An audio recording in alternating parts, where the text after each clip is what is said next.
This is the Coach Darren Cheverini Show, brought to you by the NSU Alumni Association. The Coach Darren Cheverini Show is hosted by Ori the Voice Phillips with DJ Sean Solo and William Captain Morgan of the Riverhawk Sports Nest. The show is recorded live at 7 p.m. on Wednesdays at Emery's Grill in downtown Tahlequah. The Coach Darren Cheverini Show airs Fridays at 6 p.m. on Lakes Country 102.1. The video recording is aired on the Rogue Radio Network YouTube channel on Saturday mornings at 10 a.m. Please like, follow, and subscribe to the Rogue Radio Network. Now, on to the show. Recording from Emery's Grill in downtown Tahlequah, this is the Darren Cheverini Show, presented by the NSU Alumni Association. I'm Ori Phillips, the voice of the Riverhawks, and I am joined by the Riverhawks Sports Nest, consisting of DJ Sean Solo and Captain William Morgan. Big thank you to our presenting sponsor of the show, the NSU Alumni Association. Membership in the NSU Alumni Association is the most visible way to show your Northeastern pride. It's also the only way to enjoy the Riverhawks football in the comfort of the Bank First Green and White Room, the exclusive hospitality room at Riverhawks home games. Enjoy free food and live stream Riverhawk action. And Alumni Association members can also enjoy all homecoming activities, including golf and champagne bingo for free. Learn more about membership at nsualumni.com. I'm also alongside the leader of Northeastern State football, head coach Darren Cheverini, and his Riverhawks did battle with Central Oklahoma for the 28th straight season in the President's Cup game last Saturday. It marked NSU's first trip to Edmond since 2022. NSU hit the ground running at the start, scoring the game's first 14 points and shutting the Broncos out until the final seconds of the opening half. The Riverhawks would still lead going to half by a score of 14-7. But UCO would find the plays to stay alive and put the score at 21-all with under 4 minutes to play. Ramon McKinney Jr. would then dash for a 40-yard touchdown inside the 2-minute timeout before Cale Charbonneau recorded the game-sealing interception for the defense's second stop inside the red zone of the quarter. And for the first time since 2013, the Riverhawks are President's Cup champions. Here was the call last Saturday of the cup-clinching interception from Charbonneau on Lakes Country 102.1. Here we go.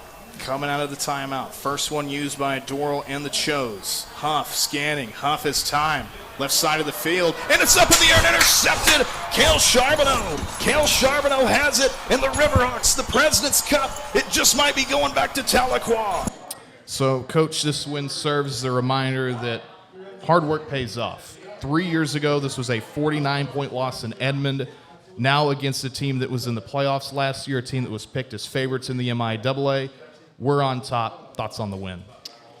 You know, I felt like just after watching a lot of film on them and seeing the way our team has been playing the last couple of weeks, I felt like we had the better football team. And, you know, it kind of showed that way in the game. We never trailed in the game. We had opportunities to kind of put them away in the fourth quarter late, but, you know, we didn't convert that fourth down conversion, which kind of hurt us. But, you know, I felt all along that we were the better football team in the game. And then when the game got going, you know, we were explosive on offense. We made the plays we had to make. Defense made the plays they had to make, and you know, it was a good team win. I was really satisfied with the way our guys played, and the way we finished the game. A lot of key ingredients in the recipe that was a Northeastern State President's Cup victory. But I want to go to you, Sean, for your pick for Banger Player of the Week.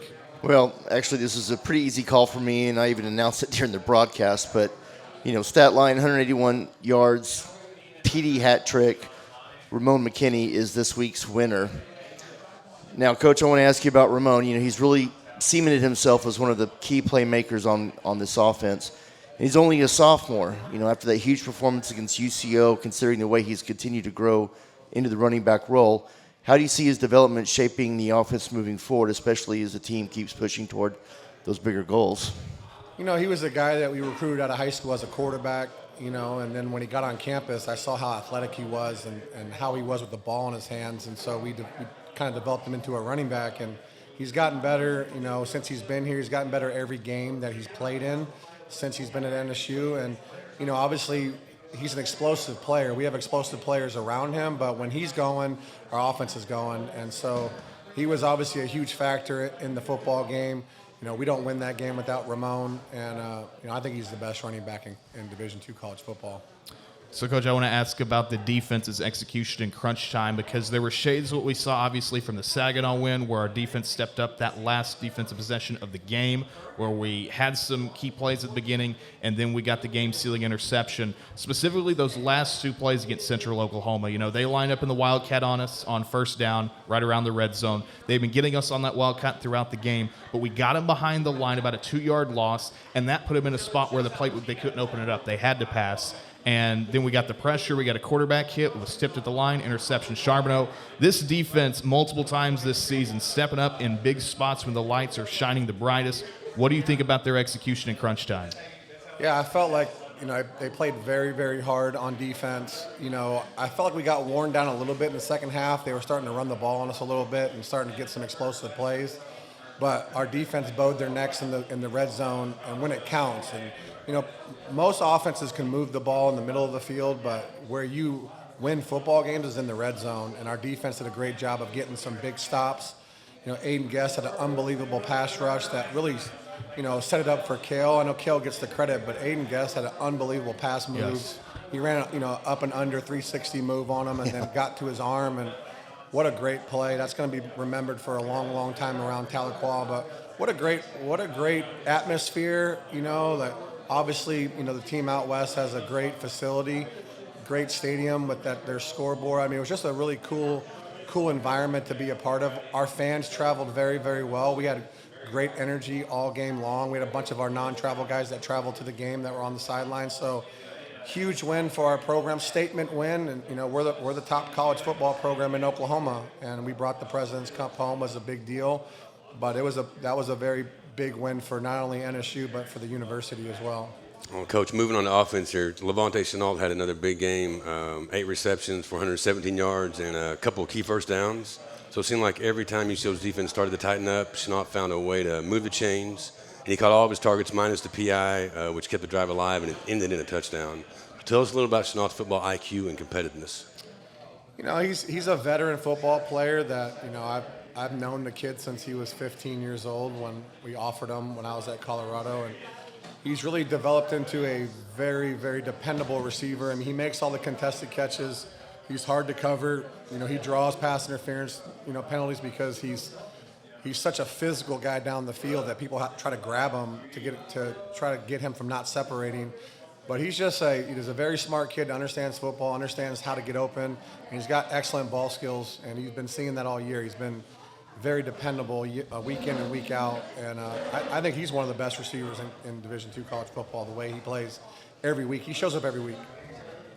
Now, the other aspect of the game, the special teams have played a significant role, in this game, as it usually does in tight games for like field position. But I have to ask you about Mo Fiketti. He's had some brilliant punts during the season, but there seems to be a new little wrinkle. The fake pass to Cam against North Alabama, running for the first down versus William Jewell. Now this week against UCO, he ran up to the line of scrimmage and then punted. Is this a wrinkle, with his rugby style of kicking, giving him the option of making those last-second decisions based on the coverage shown, or how's that working? Yeah, so we installed that beginning of the year. Me and Coach Atwell talked to us.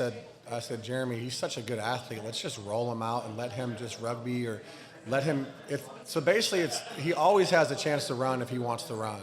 Yes. So we give him the ability to make the decision in the game because he's shown us that he can do it, and we trust him with it. So a couple of times in that game, I think he was a little indecisive if he wanted to run it or not run it.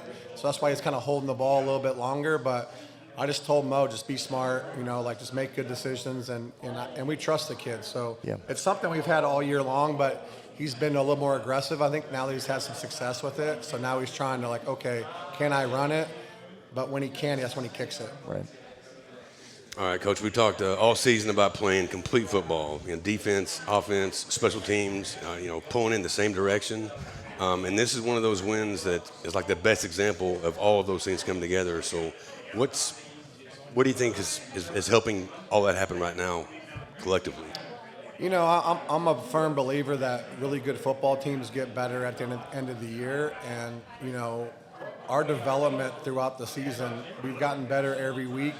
The games have gotten bigger, and that's usually what happens when you're winning. And so I just truly believe that our team's committed to the development on the football field during practice. And if you're committed to that, then good things are going to happen for you, and you don't relax, and you keep working on your fundamentals and your techniques. And so the reason why that's getting better is because our team is very focused and intentional when they're training, and that's why you're seeing it show up on Saturdays. One more thing on individuals before we go to break. I want to go back to the defense. This group, they've continued to get better. I've been impressed, especially with our group of linebackers. Charbonneau, we mentioned the interception. He also added 7 tackles. He had a tackle for a loss. He's now been involved in a tackle for a loss in 3 of his last 4. Cooper Snyder had 2.5 tackles for loss and led us in overall stops with 10 on Saturday. Caden Walker, I mean, my goodness. You watch him lay some of these hits he's laying out against some of these offensive players. It's been a sight to see. He's our tackles leader, first season with the program. And, backbone of the defense really is through the group of linebackers you've got. And what have you thought about their progression as the season's moved along? Yeah, I think Charbonneau, being a true freshman, has only gotten better every game that he started and kind of seen more things as a college football player.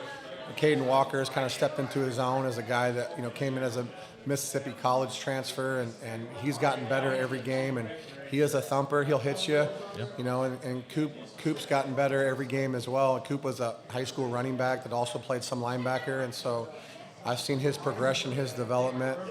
He was a guy that we recruited out of Frisco, Texas. So, I think the linebacker group's playing very, very well, and the defense as a whole is playing better than it was early in the season. So the progression, the development of our defensive scheme and concept and tackling's gotten better. So definitely pleased with where we're at, and obviously want to finish strong down the stretch here. Absolutely. So it's a great conversation up to this point. We'll pause briefly on Lakes Country. When we come back, more talk on the President's Cup victory while we also discuss this week's homecoming game against Lincoln. Again, the homecoming game against Lincoln coming up. That's going to be a big one. It's on Lakes Country 102.1. Hey, there's the President's Cup for you, Dr. Hanley. It's for you, man.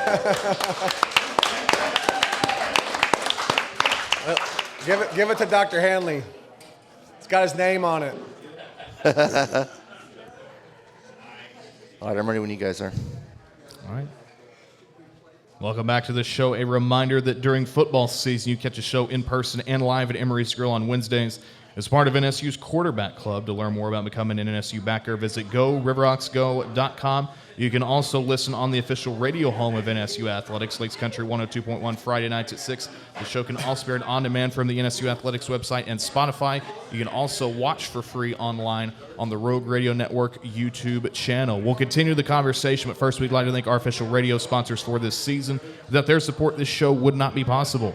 Tahlequah Family Vision Clinic, Archer Cleaners, Northeastern State University Relations, Chick-fil-A Tahlequah, The Wash Barn, Riverside Liquor, Napoli's Italian Restaurant, The Shockley Group, JT Van Attorney at Law, Rose Rock Coffee, Health First Chiropractic Clinic, Edward Jones, Jeremy McClure, Northeastern State University's College of Extended Learning, and again, this show is brought to you by the NSU Alumni Association. We continue discussion on the President's Cup victory against Central Oklahoma. I want to start by giving you the floor, Coach Chev. As I mentioned last segment, this was a game we were getting beat by 49 in just 3 years ago. Now against a arguably better UCO team than they were at that point 3 seasons ago. We showed we're no longer the tomato can you invite for homecoming. That's now 2 wins, by the way, on somebody else's homecoming that we've had. And for 21 months, you've talked about championship build. Obviously, it's called the championship build, not the President's Cup build, but this still feels like a significant moment in what you're doing here in Tahlequah. So talk about the progress that's been made and where we go from here. I mean, we've come a long way in 21 months. There's no question about that. When we won the President's Cup, I had it at the house, and I was looking at all the scores the last 10 years, and man, NSU just used to get beat down in that game. I saw some scores like 82-14, 62-6, 66-7, 59-7. So we've come a long way as a program, but it is about our championship build. We're 2 recruiting classes into my tenure here at NSU. We're only going to get better because we're going to keep bringing talent in. We're going to keep retaining talent and developing talent. And so, that was a huge win just because it's a statement win. It shows that who the best team is in Oklahoma and that things have changed. It's nothing against people that were here before, but things have changed at NSU. And now instead of being, the hunter, we're going to be the hunted because we're going to be the top program. And so I like that. You know, I'm a competitive person, but I also understand what it takes to win. And we've done the things as a staff, we've done the things as a program to put ourselves in position to win football games. And now we want to finish the season the right way. We dubbed these last 6 games the chase. We're 3 games into the chase. We're 3-0 in that, and now we want to finish strong with the homecoming game coming up. And we're excited for the opportunity to get back on the field and play again. You know, last week you'd mentioned that this game was, personal because of the 1-score loss, last year not being able to finish the game with the win.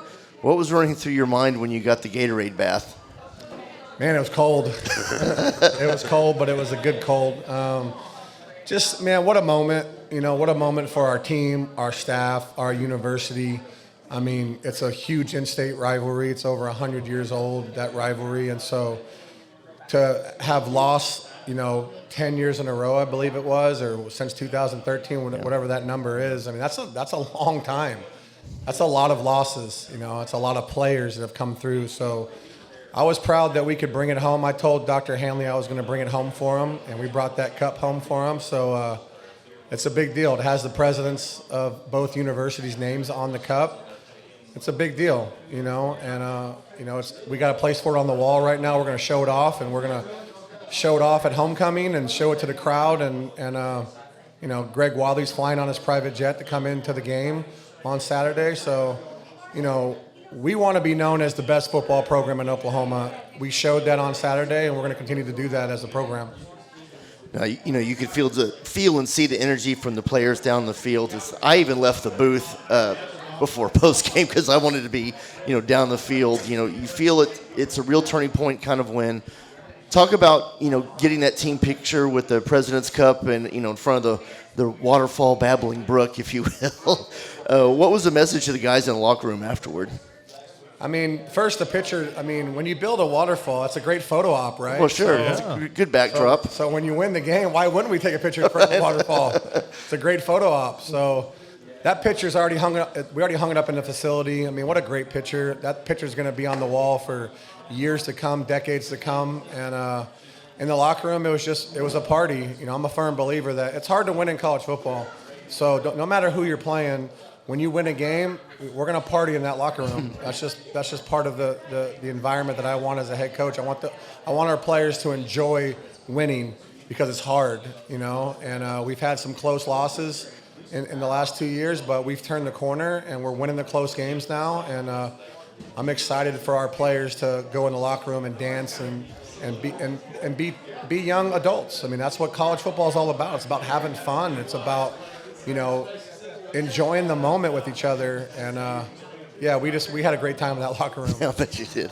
All right, Coach, I got one more question about the game. When you looked over that film, was there when you saw one moment or one drive offensively or defensively that really defined Riverhawk football this season? That fourth quarter drive we had, we were backed up on our own, 15-yard line, and we had a negative play on first down. And then we hit the big dig route to Levante, and then we hit the bang route to Cam. And then, we had the huge run by Ramon. That just shows you, the character of our team. Because it could have been easily to, cash it in, right? We had 4th and 1. We didn't get the 4th and 1 conversion. They drive down the field and tie it up with less than 4 minutes to go in the game. And, it could have been easy to be all right, we played tough, but we're not going to win this game. And that's not the character of our team, not the character of our staff. And, we marched down the field, just like we did in Saginaw, and scored. And then defense bowed their neck again in the red zone and got a turnover. It was very similar to the Saginaw victory, to where we led most of the game, and then it got tight at the end, and then we finished it. So it was a great victory for our program, great victory for our university, and a huge statement win for the state of Oklahoma. Since that win, we've had about 6 commitments, and we're only going to get more commitments coming these next couple weeks. Well, that's going to help build the championship build, and that's one thing you've really been talking about here. And you've already talked a lot into this next question I was going to ask you. So if setting that standard for the championship is something that you came in here preaching 21 months ago. And you've set that future. You mentioned it was your second recruiting cycle. It's actually your first full recruiting cycle, Yeah, which is impressive Yeah. if you really know about it. So, and you've got more people now jumping on board. So, just talk about how the recruiting has changed when you first got here 20 minutes ago to this week. Well, when you first get hired somewhere, especially a program that had been struggling for so long, right? You're trying to talk them into coming. You're trying to sell them on your vision of what it could be. Now they see what it is. I mean, we're winning, and we have the best program in Oklahoma. So why wouldn't you want to come to NSU, get coached by a good staff, play with other really good football players, play with your guys that you played against in high school? And so, they can see. I mean, when you beat a team that won the MIAA last year and you led the entire game and never trailed, I mean, our program has come leaps and bounds in 21 months. I mean, so we're excited about where we're at, but we have a lot more to go. And like I said, I'm a very competitive person, and I know what we can be. We're not there yet. We've turned the corner, but I want to be an elite team where, it's not even close on Saturdays. And we'll get there. We're not there yet. Right now we're winning close games, but I want to be able to beat good teams and beat them by a large margin, and that's just how I'm built. So we got to keep working, keep recruiting, keep developing, and keep retaining good players. And it's just, there's a process to it, but we're on track. We're in year 2 of this build, and we're on track to be where we want to be. We are back at it in competition this week. We have a 6 p.m. kickoff for the homecoming game against Lincoln, California, an unaffiliated program that we saw last year for HoCo, 48-0 victory. Then, Coach, give me your thoughts on what's ahead of us. Got a big homecoming game. Obviously excited to showcase the Cup this weekend for our fans. But again, it comes down to us. We want to continue to play good football. We're playing good football these last couple weeks, and I want to see us continue to rise as a program, continue to rise as an offense and defense and special teams. And again, no disrespect to our opponent, but we're playing at a very, very high level, and I want to continue to see us play at a high level. So homecoming week, it's a great time for community involvement, and we know that involvement in Tahlequah is a foundational area of NSU athletics for all of our teams. How's football got involved this week, and what excites you about everybody coming together again for this year's homecoming and the football game? Yeah, our team's been involved in all the events this week. We had to paint the town green on Sunday, so our whole team was there painting the windows over at the event center. And then on Monday, we were involved in right by the fountain. There was a bunch of events going on, so our team was involved with that. Then we had trivia night last night, so a lot of our team was involved in trivia night. And so, our team's very involved in the homecoming events. Homecoming's a huge deal for the university. A lot of the alums, I've gotten a lot of messages from a lot of alums coming back to the game, so I'm excited to see a really good crowd on Saturday. Up next, we have the Captain's Catch with Captain Morgan. He'll look at a player he's got his eye on for this week's matchup against the Oaklanders. We also have final thoughts from the table. It's next on the Darren Cheverini Show, presented by the NSU Alumni Association. We return to the Darren Cheverini Show, presented by the NSU Alumni Association. We have a few more things to get to. First, a reminder that we will be live from Doc Wadley Stadium for a 6 p.m. kickoff on Lakes Country 102.1, the official radio home of NSU Athletics. Coverage begins with the countdown to kickoff at 5 p.m. Let's go to Captain William Morgan for his Captain's Catch pick of the week. Well, Voice, as you had mentioned already about the defensive play and the linebackers being real important, and with the play there, Cale Charbonneau this coming week, freshman, hoping to see him get some more good reps. I mean, this past week had 4 solo tackles with an interception, so a tackle for a loss.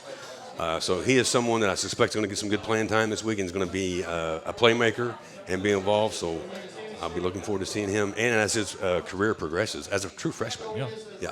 Yeah, Cale's he's a stud. I mean, he was the one guy I really wanted on defense in that class, and we got him. So there was 2 guys that I really wanted. I wanted Justice Gillum on offense, and I wanted Cale Charbonneau on defense, and we got both those guys.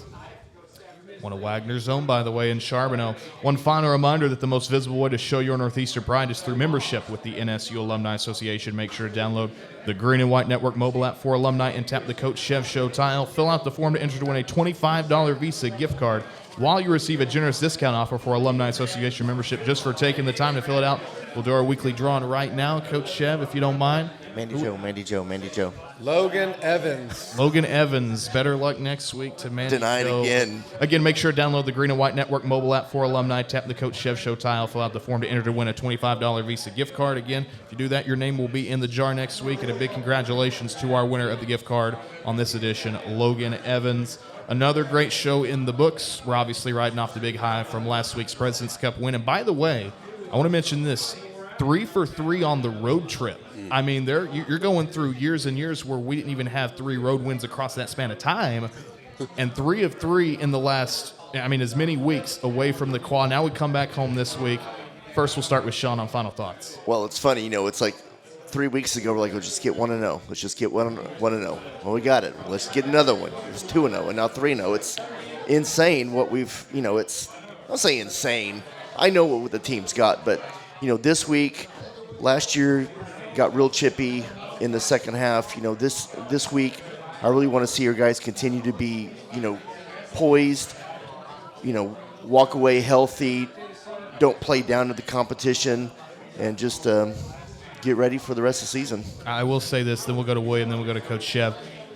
This last couple weeks should serve as a reminder. If you're a Division II football program, don't schedule us as your homecoming ever again. Don't ever do that. All right, Captain, your thoughts. No, that was a nice spoiler there for this year. Probably won't happen again won't happen again. But yeah, this coming week being homecoming week, seeing the community, the way they've been involved, the way the players are getting involved with everybody, that's one of the things that I always appreciate about the coaches is the way they give back to the community.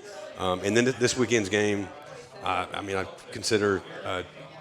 We a lot like last year, so I can't really say a whole lot about that one. But. All right, Coach. I just want to see us continue to get better. Continue to play good football, take care of the football offensively. I think we're playing at a very, very high level on all 3 phases. I just want to continue to see us finish this season the right way. So we're 4-1 on the road for the first time since 1998. But this week, Tahlequah's Road Warriors come back to Doc Wadley Stadium again, 6 p.m. kickoff. Lakes Country 102.1 against the Lincoln Oaklanders. We appreciate your listenership. We appreciate your viewership as well. Until next time, this has been the Darren Cheverini Show presented by the NSU Alumni Association. We'll catch you Saturday in Tahlequah.